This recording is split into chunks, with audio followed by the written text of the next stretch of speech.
What act of revenge hit the victim way harder than you expected, to the point where you thought, maybe I shouldn't have done that? Story 1. I had a roommate in college who basically let his new girlfriend move into our house. She helped herself to everything but never contributed. The final straw was when she parked in my designated spot. That was it. I let all the air out of her tires, thinking she'd just pump them back up and be inconvenienced. Instead, she ended up buying all new tires. Whoops. I never admitted to it. Story 2. I'm still mad at myself for this. When I was a preteen, my friend and I attended a day camp that picked us up in yellow school buses. One of the kids on our bus was a younger boy I'll call Eli. Eli was an absolute terror, screaming, spitting, humping things, making a mess, and being as annoying and insufferable as possible. Riding the bus with him was a nightmare for everyone. So I came up with an idea. I found his family in the phone book and called, pretending to be a camp counselor. I told his mom that he was misbehaving on the bus and that if he didn't stop, he would either be disciplined or kicked out of camp. She believed it and said she would talk to him. I felt so damn smart. Until the next day, when a quiet, sullen Eli showed up with a black eye. Story 3.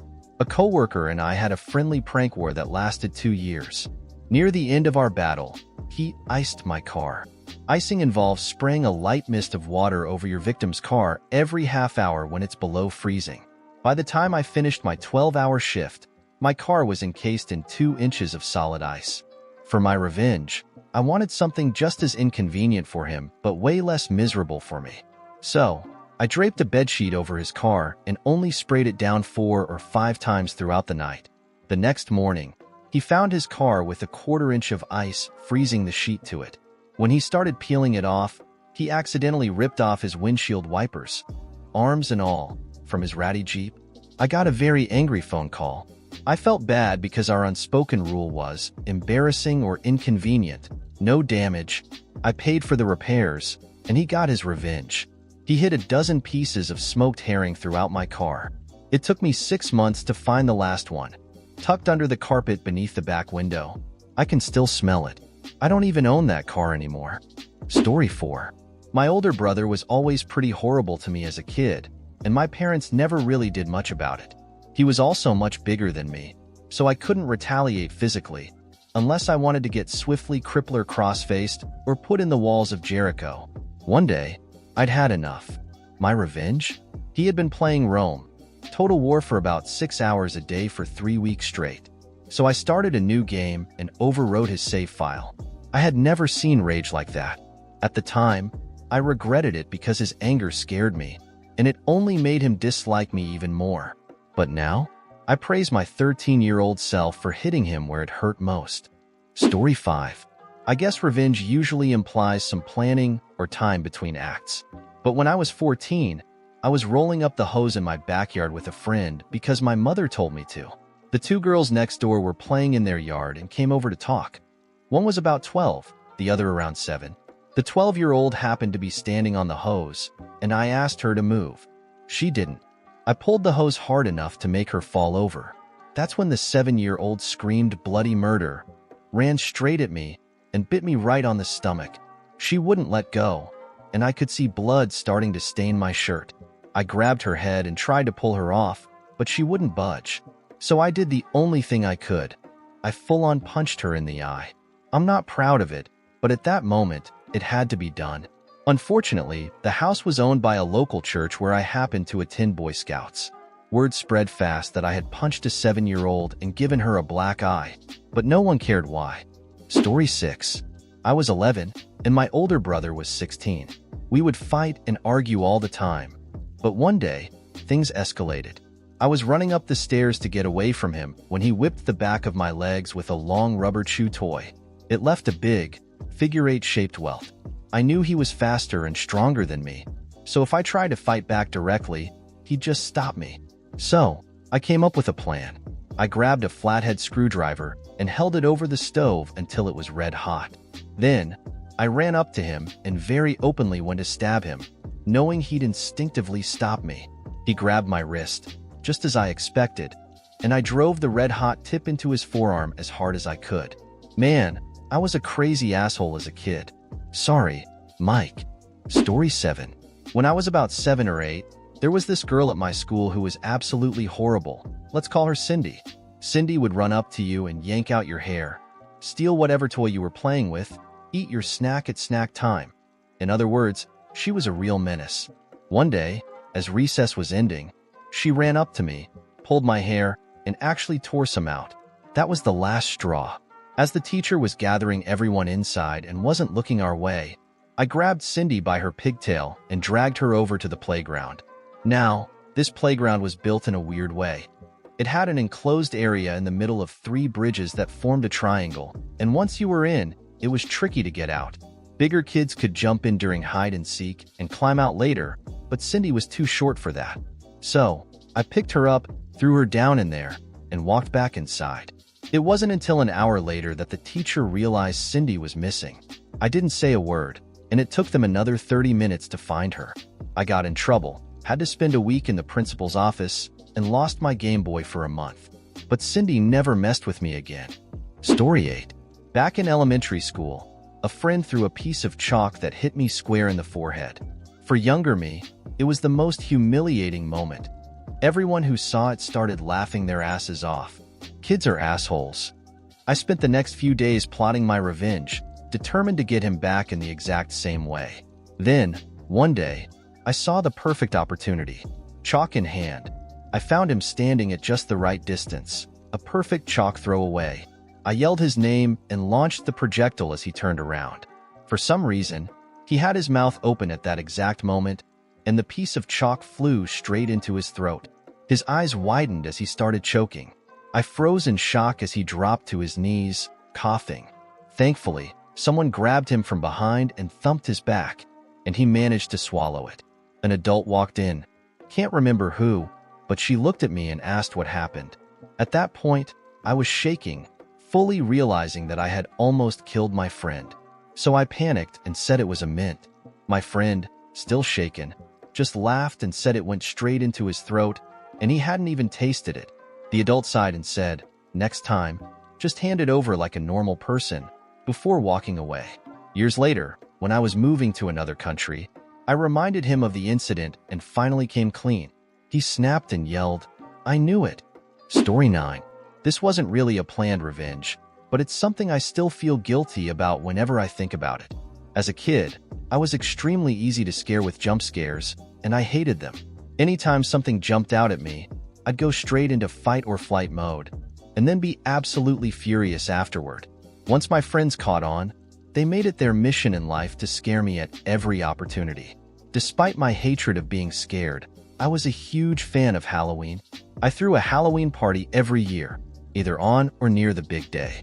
Naturally, this became the ultimate night for my friends to try scaring the hell out of me. When we were under 9 years old, they succeeded a few times. But something changed when I turned 10, and none of us realized it until it was too late. As usual, I had my big Halloween party. As usual, all my friends were there. And as usual, one of them decided to try and scare the pants off me. About midway through the evening, I went down the hall to use the restroom. While I was in there, my friend, I'll call him Aaron, sneaked after me and hid in a dark doorway.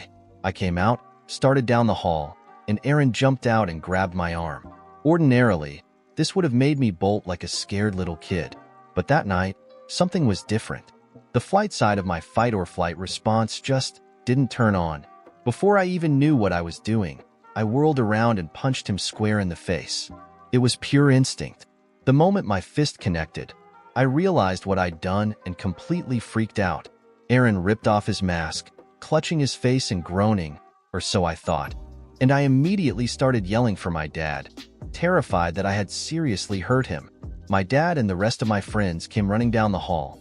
My dad flipped on the light, and we were met with the sight of Aaron, his face covered in blood. I was horrified. I thought I had broken his nose. I started spewing apologies as fast as I could, until I noticed something. Aaron wasn't groaning. He was laughing. He grabbed my hand, the same one I'd punched him with, yanked it up over my head like I was a boxing champion, and yelled, "What are you apologizing for?" That was freaking awesome. Then he turned to everyone and started excitedly retelling the story about how I had finally found the courage to fight back. If you haven't figured it out yet, Aaron was a pretty cool kid. He thought it was great that I had finally stood up for myself. My dad helped him clean up, though Aaron insisted on keeping his now bloodied costume on, and checked his nose. Thankfully, it wasn't actually broken, but I still feel guilty when I remember the sight of his blood-covered face and the feeling of my fist hitting his nose. I'll always be grateful to him for handling it so well and for encouraging me to stand up for myself. But honestly, I can't even imagine how much worse I'd feel if I had actually broken his nose. Story 10. High school. Oh man, this poor kid I used to work with at Wendy's. Kevin. Kevin was a juvenile delinquent. He was a few years older than me, a little bigger, had some nasty tattoos on his neck, and was supposedly out of jail on work release. He tried to act like a tough guy and constantly bullied me whenever we worked together, talking smack for no reason, getting way too close to my face, and doing that classic tough guy stance where he'd puff out his chest and pull his arms back like he was about to swing. The most irritating thing? He'd walk right up to me, flinch like he was going to punch me, then just laugh and say something rude. I got along with almost everyone at work. He did too, kind of, but we just didn't mix. One day, our tension was so obvious that everyone on shift started talking about us fighting. I shut it down because I wanted to keep my job, but fate had other plans. Incident number 1. The back door. The store had a big back door with a peephole, and it could only be opened from the inside. There was a buzzer outside that employees would press to get back in. Kevin had been locked out. Instead of tapping the buzzer like a normal person, he mashed it down and held it, driving everyone inside insane. We were all busy, and I was running to the back to grab some heavy boxes. As I passed by, I decided to open the door for him. I tried pushing it open, but it wouldn't budge. I leaned into it, but the boxes in my arms made it hard to apply much force. In a hurry, I yelled, "Get back. I'm gonna kick the door." But Kevin didn't hear me over the constant buzzing. So I gave the door a solid "this is Sparta" kick. It opened about 3 inches, then bounced shut again. What the hell? I kicked it again harder. This time, the door swung open, revealing Kevin, standing right behind it. He had been looking into the peephole at the exact moment I kicked the door. I had just obliterated his nose. The tip was nearly touching his cheek, bright red-purple, swollen eyes, completely broken. He was pissed. I immediately started apologizing and backing away, but he came at me like a rabid monkey. Employees quickly surrounded us and pulled him off me. Management sent me up front to work fries and told me not to come to the back at all until Kevin left for the hospital. Incident number 2. The fry basket. Less than 10 minutes later, I was working the fry station, pulling a metal basket of fries from the boiling oil and dumping them into a tray. Everyone around me was talking about how I had just wrecked Kevin's face. And then, on his way out to the hospital, Kevin decided he still had unfinished business with me. He stormed right up to me again, while I was dumping fresh fries, and did his signature fake punch move, flinching at me like he was gonna swing. On instinct, I flinched back, but I was still holding the fry basket. I didn't actually hit him with it, but I forgot about the boiling hot oil still clinging to the metal. When I flinched and shook the basket, tiny flaming hot drops of grease splattered onto his face and neck. In the span of 10 minutes I had accidentally broken his nose, accidentally thrown scalding hot grease on his face. Cue instant fight. We hit the ground. I was a wrestler, so I had him pinned fast, and his freshly broken, burned nose got smashed and scraped across the dirty floor before people pulled us apart. He was an absolute mess. He left for the hospital. I got sent home, and that was it. No charges. No questions from management. No paperwork. No more shifts scheduled with Kevin. I felt bad, but at the same time, I couldn't help but feel kind of justified. Both incidents were genuine accidents that could have easily been avoided if he weren't such a jerk. But still, the outcome felt way worse than what was reasonable. Story 11. My sister used to kick my ass on a regular basis. She had serious anger issues and would go berserk over the smallest things. One time, I turned the light on while she was trying to sleep. She beat me up, and I ended up going to prom covered in bruises. Throughout the years, I never hit her back. I was a super sensitive kid, and if I ever did fight back, I'd just end up crying to my mom about how I loved my sister and hated hurting her.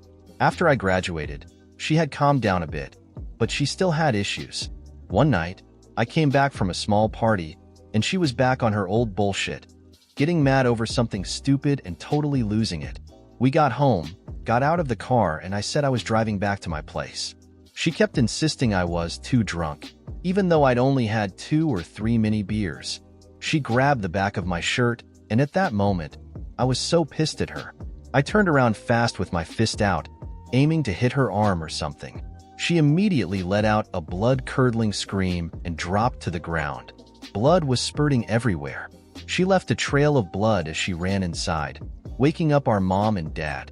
Turns out, I had broken her nose, badly. But my parents kept downplaying it, saying it couldn't be that bad. You did it? And that she must have really been screwing with me for me to finally snap after all those years of her beating on me. I felt awful. I cried, tried to apologize, but she still ended up going to the hospital. I don't feel bad anymore, though. She purposely never paid the hospital bill, thinking she could bully me into paying it. And she never lets it go. She constantly blames me for her bad credit, says I'm the reason collection agencies still call her over the ER bill. But I'm not paying shit. Consider it payment for the years of abuse. Story 12. 9th grade honors English class. This teacher hated me. She was the only teacher I ever had who flat out didn't like me. Other teachers would sometimes get frustrated with my lack of effort, but they still liked me as a person. She, on the other hand, just didn't like me. One of the main reasons? She despised athletes because they missed her class regularly for games. And I played 3 sports, so I missed a lot. The irony? I also missed class for academic competitions, math and science tournaments, quiz bowl, but she was particularly bothered when it was for sports. Example, she would intentionally double the amount of homework due the day after away games, knowing the players wouldn't have time to finish it. And, what a shocker, she didn't check homework every day, but always checked after away games. I've written about her before, but she also graded my papers unfairly. I get 70s and low 80s with no red marks at all, while people around me had corrections all over their papers and still got 90s. After one particularly low grade on an assignment I knew I had done well on, I asked about it. Her exact response? You're only doing 70% of your ultimate capability, and the others are doing 90% of theirs. So I specifically asked, does that mean my paper can be better than someone else's but still be 20 plus points lower? She said yes. To prove I wasn't just imagining things, she later recommended me for an advanced writing class. A year earlier than students were even supposed to take it. The extra credit scam. As if all that wasn't bad enough, she offered an extra credit opportunity near the end of the year. We had to attend a local college's performance of Antigone, write a 2,500-word paper connecting it to what we discussed in class, turn in the ticket stub, and playbill. It was due on a Monday, and the play only ran Friday through Sunday, so there was no way to turn it in early. Problem? I was missing class that Monday for an academic competition, the biggest of the year, and an excused absence. For an entire week before the play, I reminded her I'd be absent. For separate times, she told me to turn it in first thing Tuesday morning. So I went to the play, wrote the paper, went to the competition, placed first in one category and second in another. Showed up Tuesday at 7 a.m. before basketball workouts to turn it in. She refused to take it because it was late. She didn't recall ever saying I could turn it in Tuesday, despite telling me 4 times. Her reasons? Another student turned theirs in on Monday, but that kid lived across the street from the school. I lived 20 minutes away and couldn't drive. My mom was a teacher at the school, so I could have sent it with her, except I had been told to bring it Tuesday, so why would I? Plus, she had her own students and responsibilities. I could have done the work Monday evening, which wouldn't be fair to the other students. So I pulled up the metadata on my paper, showing the last time it had been saved, Saturday afternoon. She still refused to give me credit.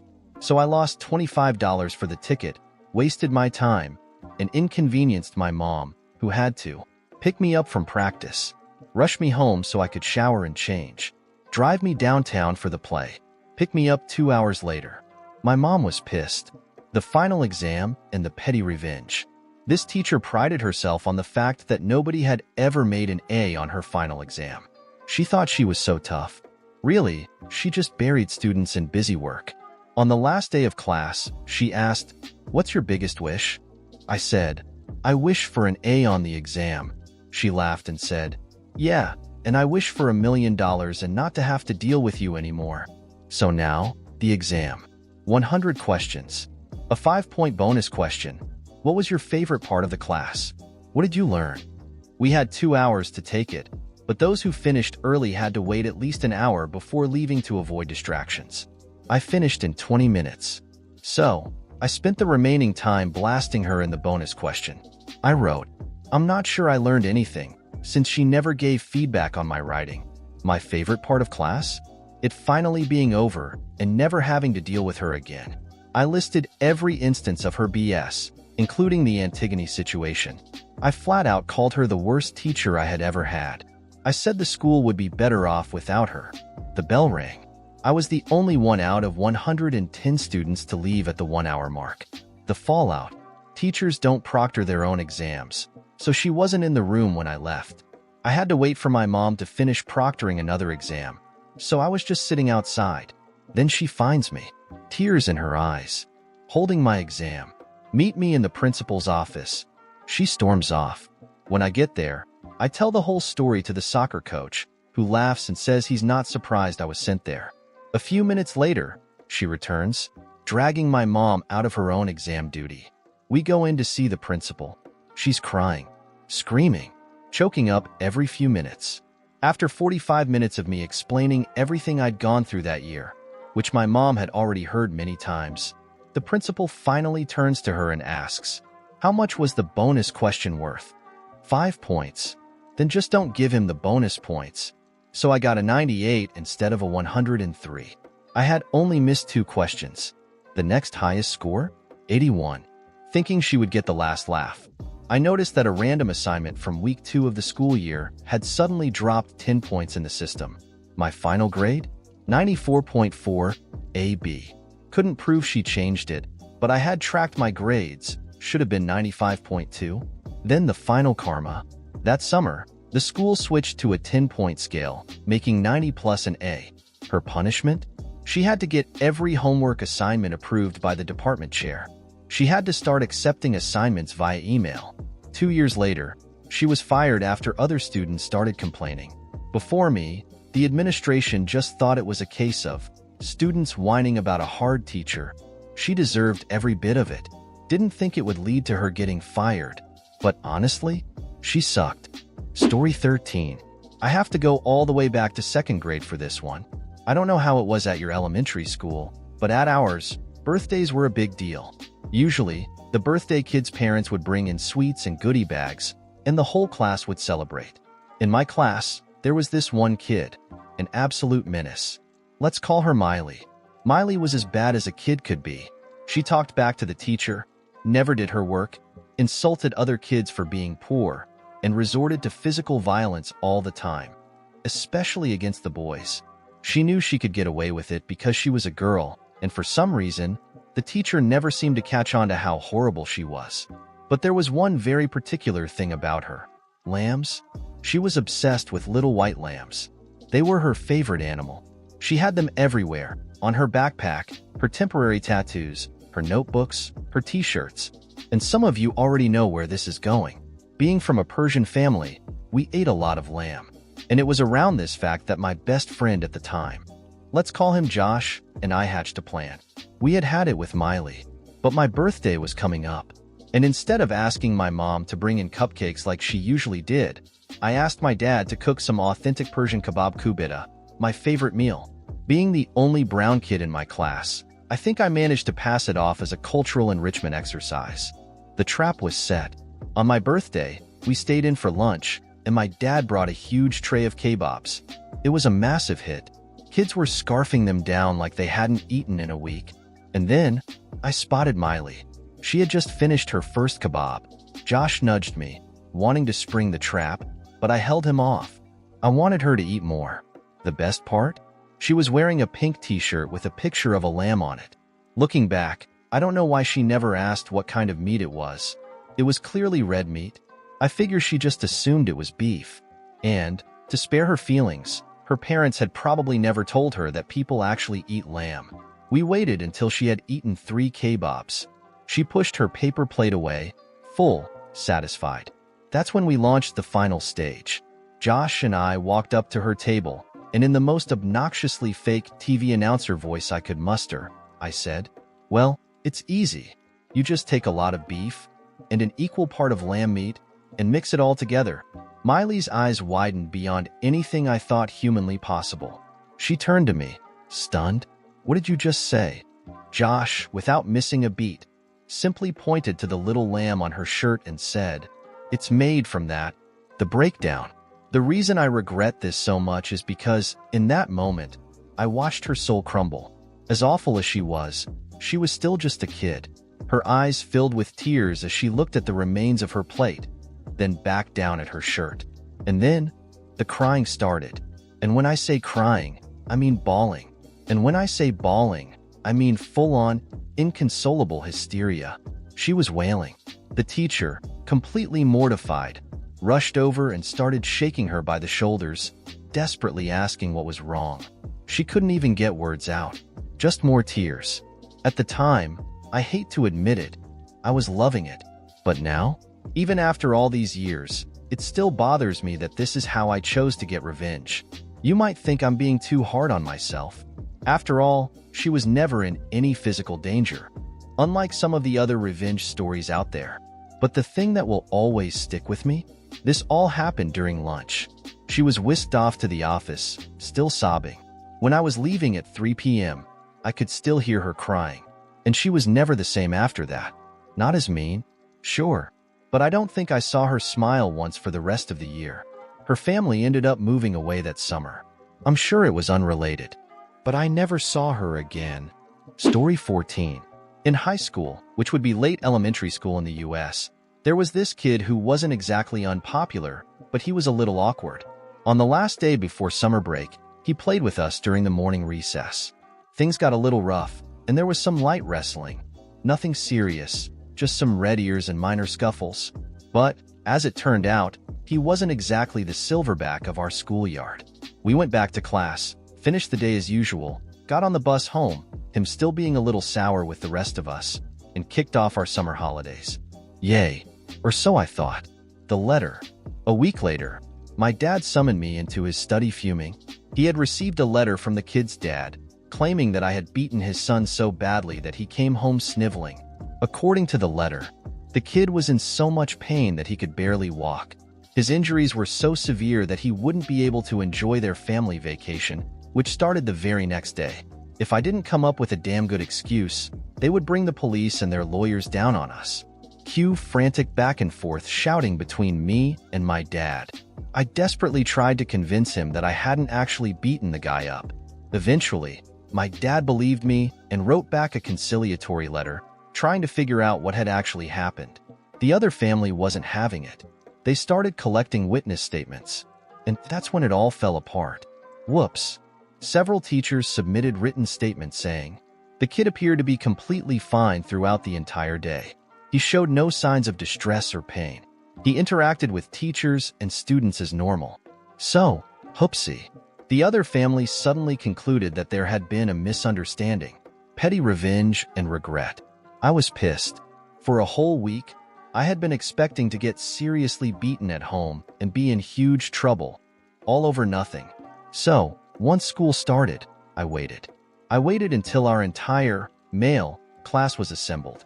And then I told the entire story, with as much snark as humanly possible. Big mistake. From that moment on, that kid plummeted to the bottom of the social hierarchy.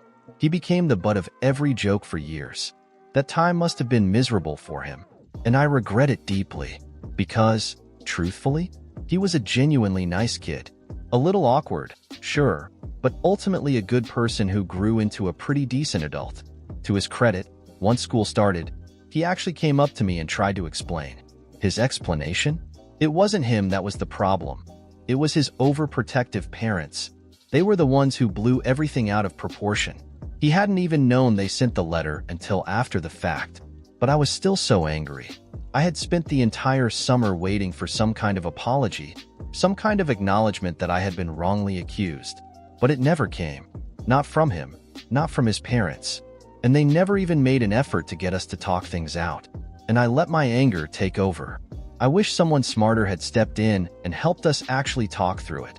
Because he didn't deserve what happened to him. And I'll always regret that. If you enjoyed the video, don't forget to leave a like and subscribe, activate the notification bell, and share a similar story or anything you'd like to say in the comments. See you next time.